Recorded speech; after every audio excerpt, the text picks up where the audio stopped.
Pengusaha kilang rugi RM6.22 juta.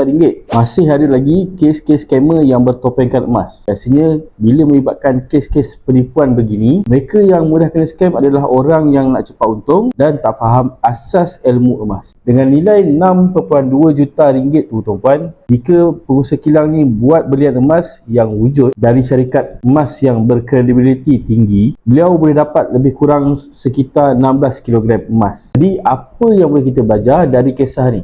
Yang pertama, beli emas kena pastikan kita dapat emas, iaitu emas fizikal tuan-puan. Beli emas ni kena pastikan beli dengan syarikat yang ada kredibiliti, bukan dari mana-mana individu. Dan dengan belian emas ni, tuan-puan perlu faham keuntungan emas adalah dari kenaikan harga emas. Sebab emas ni dia tak ada dividen tuan-puan.